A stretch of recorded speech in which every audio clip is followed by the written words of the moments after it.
Alright, it's now time to move on to section 1.4, which talks about inverse functions. Before we define what that means, there is another term we need to define, so definition.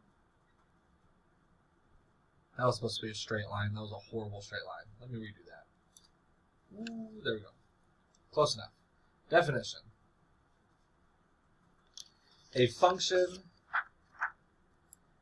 is one-to-one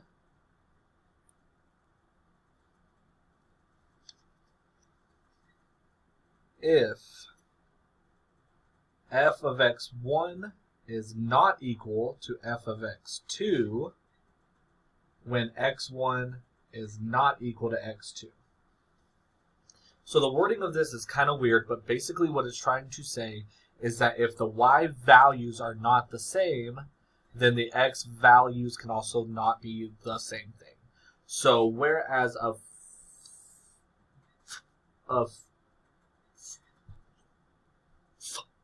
function, as we learned in section 1.1, means that my values of x cannot repeat.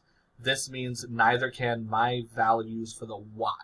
So this means y values do not repeat.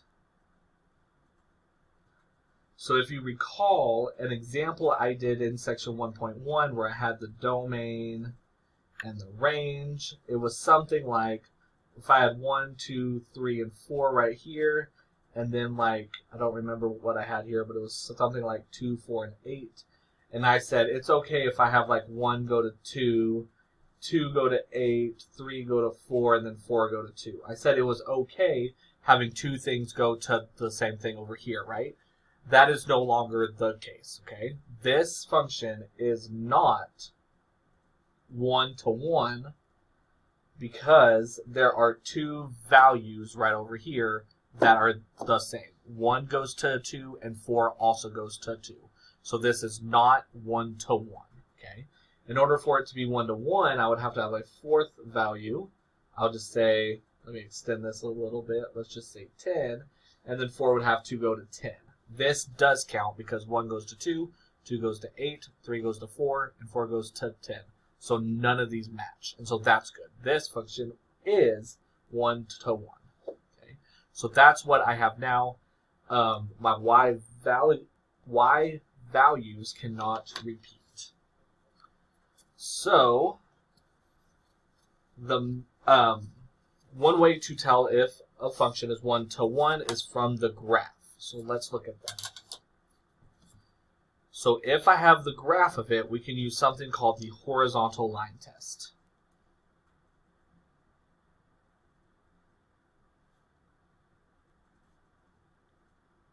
And what this says is that a function is one-to-one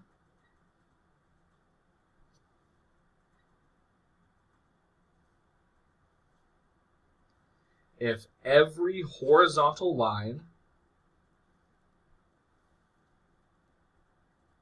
intersects the graph no more than once. So a horizontal line can only cross our graph one time. If it crosses more than one time, then it is not one-to-one. The reason is because if it does cross it more than one time, then the value of y repeats. And so therefore this is not one-to-one if that happens. It can only touch it one time. So let's look at some examples of that.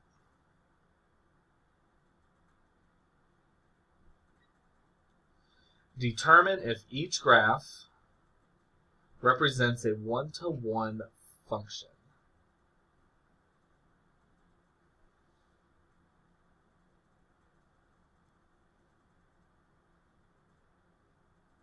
We're going to do a few of these. So the first one, let's do this graph right here. Let's say I was doing this graph, this curvy line right here. So in order for it to pass the horizontal line test, I've got to look at every single possible horizontal line. So I can just draw a whole bunch of horizontal lines. I'm going to do them dashed so that it doesn't get mixed up with the graph. That's not a very straight line, but it should be a straight line. And I can see it only crosses right here once. Do another horizontal line right here, it only crosses once. Do another horizontal line right here, it only crosses once.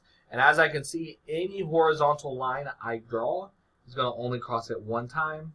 Therefore, yes, this function is 1 to 1 because it does pass the horizontal line test. Let's look at one that does not. This is a very common polynomial graph. Let's say this, like that. This graph is not, because I can see I can draw a horizontal line right here that crosses it more than one time. So the answer is no, because I cross more than one time when I draw a horizontal line. So that function is not 1 to 1. Let's look at some more examples. So let's say this example like right here. Let's say I had a piecewise function that looked like this. The answer here would also be no, because I can draw a horizontal line right here that crosses more than once. So no, that does not work. And then let's do another one. Let's talk about this function right here. Let's say I did another piecewise function that looked like this. Like that, and then this. Is this 1 to 1?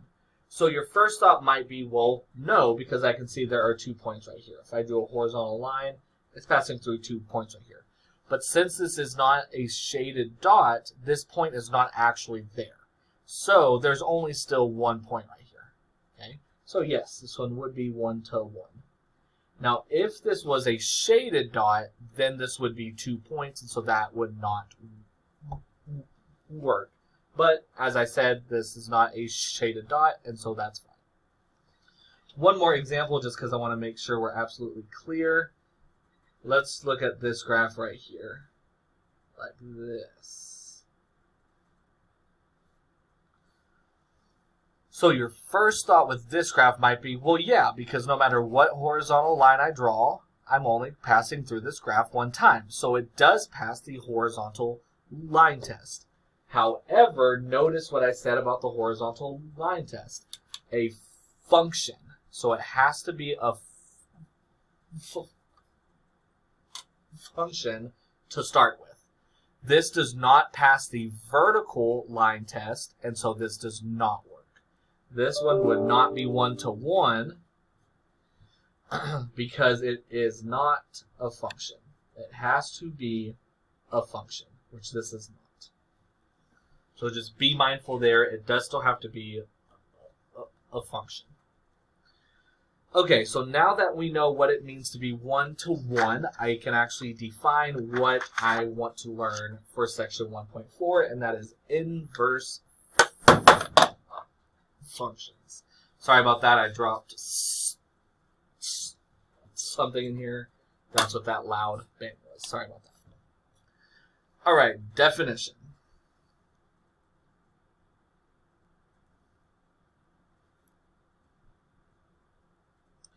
Given a function, I'll just name it f. Given a function f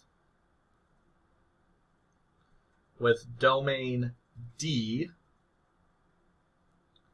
and range R, its inverse function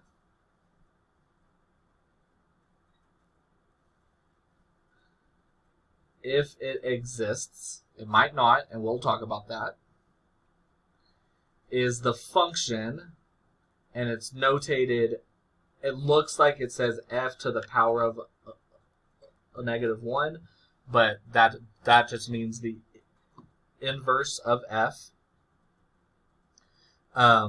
with domain R and range D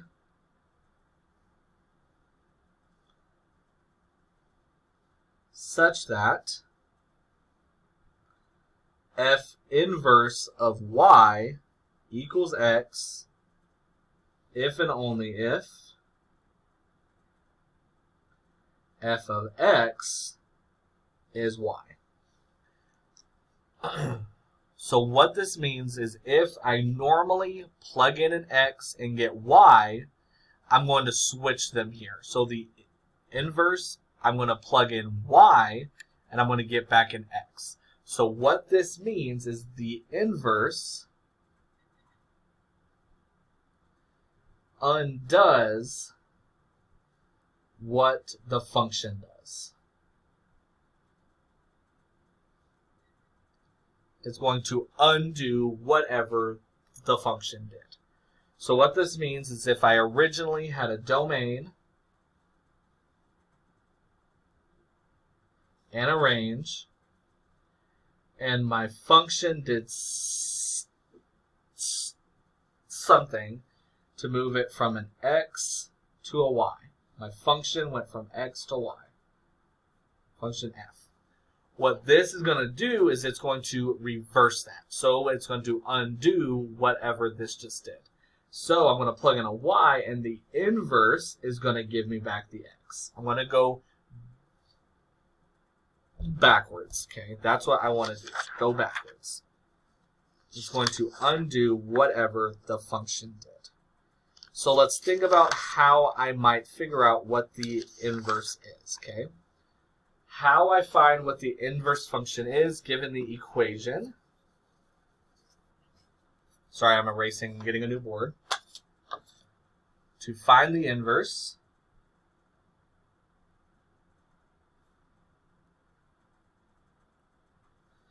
first thing we're going to do is switch x and y, because that's the whole point, right? I'm going to go in reverse, so I'm going to switch x and y and then solve it for y, because that's going to undo whatever the original equation did. So let's do some examples.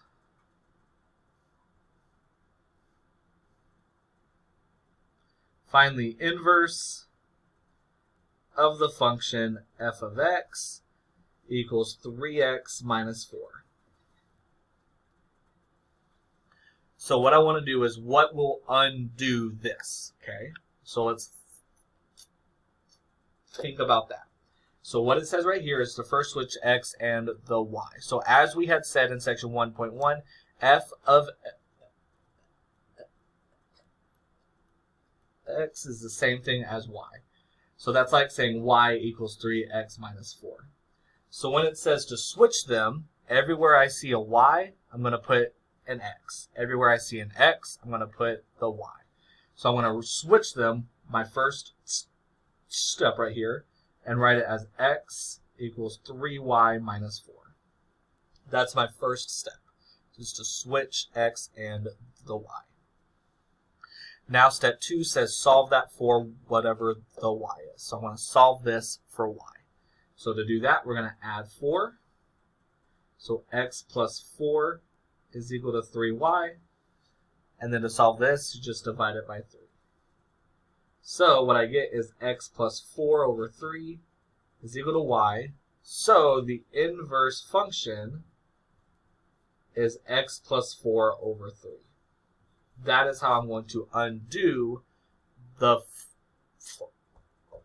function. So let's think about why that might make sense, okay?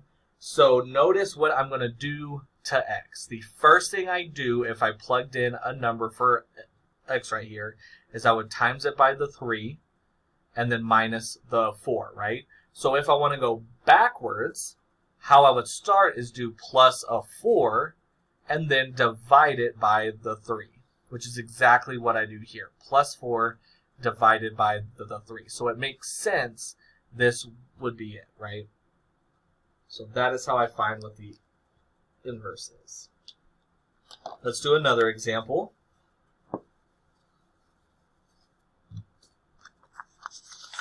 Sorry, getting everything straightened up. There we go.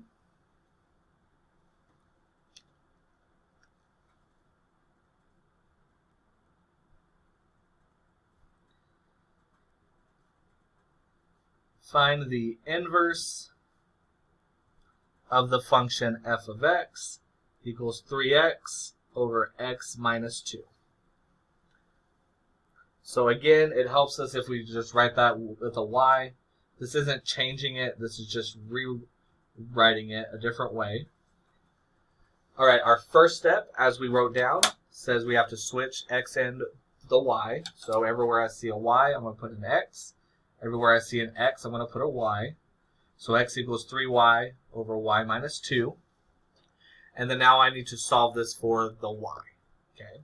So how I do that is we're going to multiply by y minus 2 to cancel it out over here. That would give me x times y is xy. X times 2 is 2x equals 3y. I'm trying to solve this for the y, and so I want every y term on the same side, right? Since there's a y over here, let's move this y with this one. Again, since I'm solving it for the y, I want every y term to one side. So I want to move this xy to be over here. So that gives us negative 2x equals 3y minus xy. I'm solving this for the y. Since both of these terms have y, I can factor it out. So y times 3 minus x. So I can just divide by 3 minus x. So that means the inverse is going to be negative 2x over 3 minus x. Like that. So one more time, all I do is switch x and the y, and then solve it for the y. So let's talk a little bit about how doing this can help us, okay?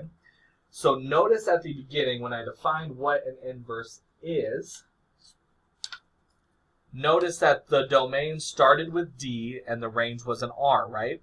Well, after I do all of this stuff, now the domain is R and the range is D. So the domain and the range switched. So the reason doing this is so helpful is because, I'm going to just write a little note down here. The range of a function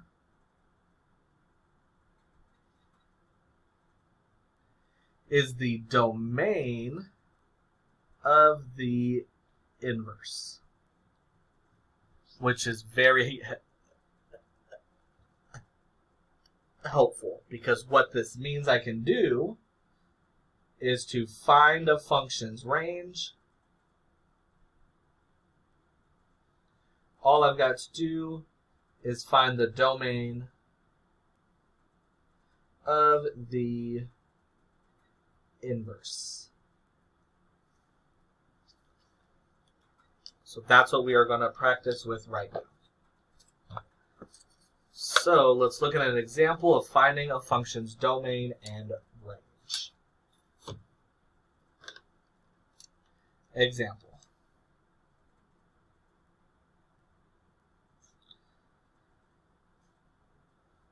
Find the domain and range of the function f of x equals x over x minus 8. We're going to find the domain and the range of the function f of x equals x over x minus 8. So remember, to find the domain, we did this in section 1.1, right? To find that, what I do is I'm going to see if there are any domain restrictions, okay? Since I have a fraction, I know the denominator, so x minus 8, cannot be equal to 0. So to solve that for x, just add 8, and I see x cannot be equal to 8. X can be anything else, it just cannot be 8. So the domain would be negative infinity to 8, union with 8, and everything else. So that isn't hard. I don't really have to do a lot of work there. The range is where I said we've got to do a little bit more, right? To find what the range is, we find the inverse, okay? So remember, write it with a y. So y equals x over x minus 8. And then we switch x and the y. So this would be x equals y over y minus 8. And then I just solve this for the y. So y minus 8, y minus 8. We can distribute over here, which would give us xy minus 8x equals, these cancel out, and we just have a y. I'm solving this for the y, so move every y term to the same side. So let's subtract xy. Negative 8x equals y minus xy. Both of these two terms over here have a y, so factor it out. So negative 8x equals y times 1 minus x, and then just divide it by 1 minus x. So the inverse function is negative 8x over 1 minus x. So to find the range of the function up here, I just have to find the domain of this. And remember, to find the domain of this, I see if there are any domain restrictions. I see right here the denominator cannot be equal to 0, so 1 minus x can't be 0. Add x to both sides, and you see 1 cannot be equal to x.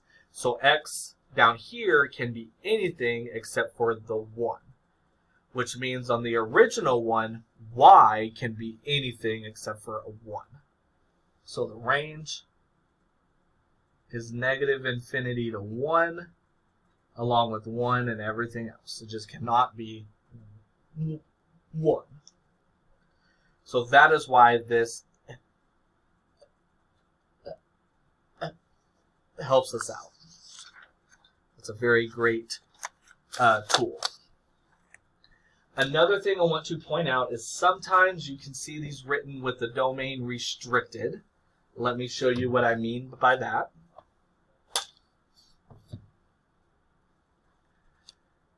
Example. Let's say it said something like, find the inverse of the function f of x equals x squared, where x is greater than or equal to 0. So a lot of times some people will see this and just think, oh, this is weird. It like takes more steps, or it takes more thought, or that kind of thing. It does not. All this does is it restricts what x can be. And let's think about why I might need that, okay? So think about the graph of x squared. The graph of x squared is a parabola looking something like this, right? Well, the problem with this is not 1-to-1, right? I can see right here, I can draw a horizontal line, and it passes through 2 points. So this is not 1-to-1 as it stands. So the reason they do this is to restrict it to only count for half of it, so that it is now 1-to-1. So if you see this, it doesn't change stuff. This is just making sure it is 1-to-1. So then I would do this the same way. So rewrite it with a y. Y equals x squared. And then my first step is to switch x into the y. So x equals y squared. Solve that for the y by taking a square root. Now normally I would write this as plus or minus square root of x. However, since I'm only here with the positive, since right here means it's only positive, all I need is positive square root of x equals y. Now had this have said x is less than, then it would be minus square root of x. But I'm only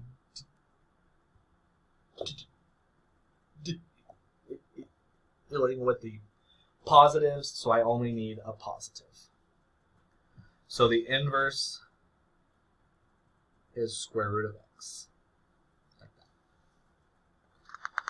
All right, the last thing I need to mention when talking about inverses is inverse trig stuff. So inverse trigonometric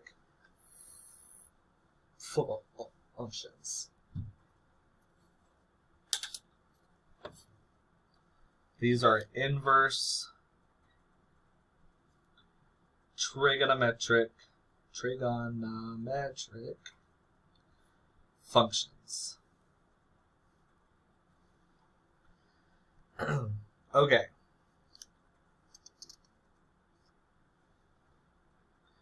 There are 6 of these.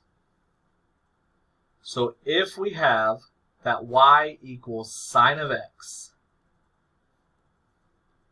then the inverse sine of y is equal to x. However, there is a restriction where the domain is the set of all x between -1 and 1.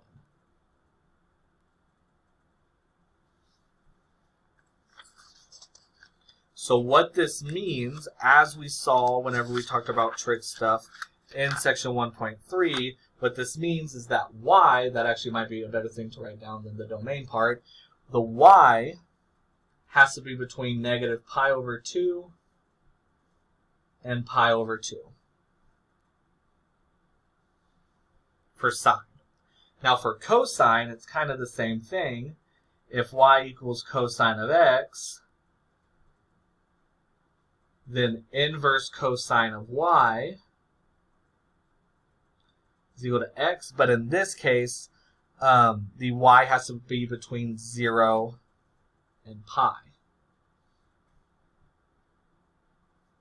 I have those switched. It should say x. Sorry about that. X is x's. I can do one for tangent as well. If y equals tangent of x, then that means inverse tangent of y is equal to x, but this time x has to be between -pi/2 and +pi/2, not including them. Let me separate these with lines so that it's obvious which one goes to which. I can continue. If y equals cosecant of x, then inverse cosecant of y is equal to x, but for cosecant has to be between -pi/2 and +pi/2. Again, that should say x, sorry about that. But x cannot be equal to 0.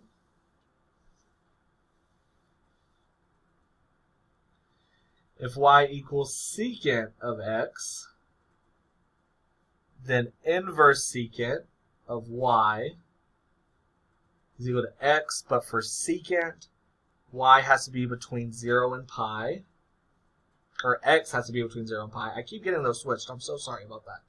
X has to be between 0 and pi, but x cannot be equal to pi/2.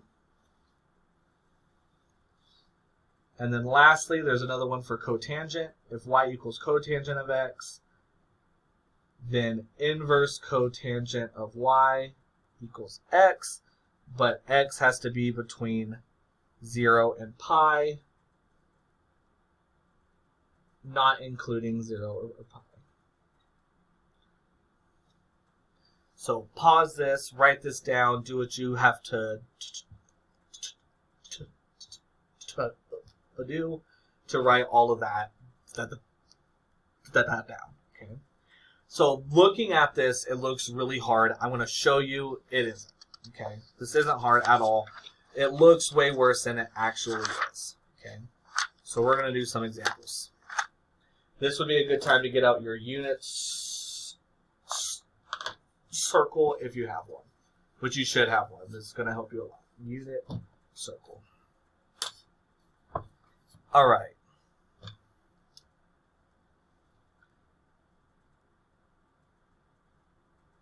Example, let's figure out what inverse sine of -√3/2 is.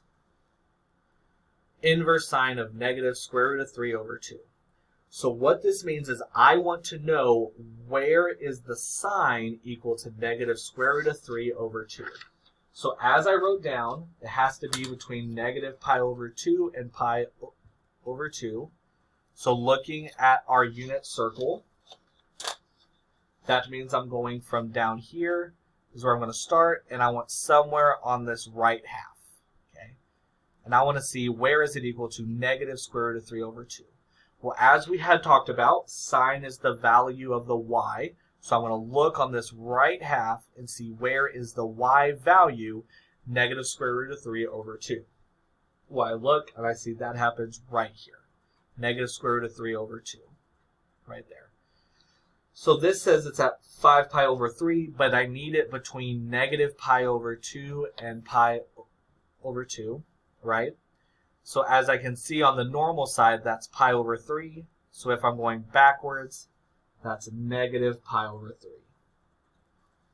Negative pi over 3. We had talked about if it's down here, that's negative, right? So negative pi over 3 is where that happens. Another example.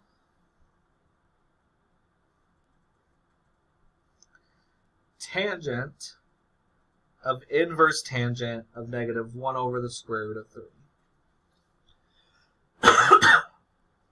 So first thing, let's see what's inside of here. Inverse tangent of negative 1 over the square root of 3. Excuse me. So for tangent, we are using between negative pi over 2 and pi over 2. So again, that's over here. So what I want to happen is I want the tangent of it, which is y over x. I want y over x to be equal to negative 1 over the square root of 3. So I want to see at what point that happens, okay? And if I look, that happens right here. Because the y is negative 1 over 2. And if I divide that by the square root of 3 over 2, that's like doing negative 1 over 2 times 2 over the square root of 3. The 2's will cancel out, so negative 1 over the square root of 3. So it happens right here. Going from negative pi over 2 to pi over 2, this point is negative pi over 6. So this means I want the tangent of negative pi over 6. I want the tangent of negative pi over 6. So to find the tangent of that, I'm going to look. Negative pi over 6 is right here. Tangent is y over the x. And as I already solved it over here, y over x would be negative 1 over the square root of 3. An easy way to do this one is notice this is tangent of inverse tangent, right? So basically, they cancel out, and I'm left with just that. So if that helps you out, you can do it like that too. Let's do another example.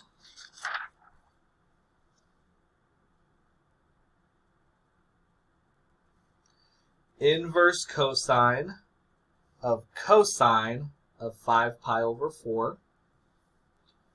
So first thing I do is see what the cosine of 5 pi over 4 is. So let's look. 5 pi over 4 is right here. Cosine is the value of the x. So it's negative square root of 2 over 2. So that means I'm doing inverse cosine of negative square root of 2 over 2. Some of the ones you might have this as negative 1 over the square root of 2. They're the same thing. Okay, it doesn't matter. Mine I have says square root of 2 over 2, so that's what I'm going to write so that it does fit. So now I have this down here, so now I need to find where is cosine equal to negative square root of 2 over 2. But for cosine, it's got to be between 0 and pi. So 0 and pi means I'm doing the top half. And I need to see where is cosine equal to negative square root of 2 over 2. So I'm going to look for the x value of that. And it happens right here. Negative square root of 2 over 2. So the answer is 3 pi over 4. So 3 pi over 4. So be careful here. Notice how up here I said I can just cancel these out. That would not have worked here. And that's why I worked this out the long way. Is because here, since inverse cosine only deals with between 0 and pi, but 5 pi over 4 is not between 0 and pi, right? So this would not have worked here to just cancel these out. Again, because 5 pi over 4 is not between 0 and pi. So that's why we work it out the long way. Okay? one more example, and then that will be it for this section.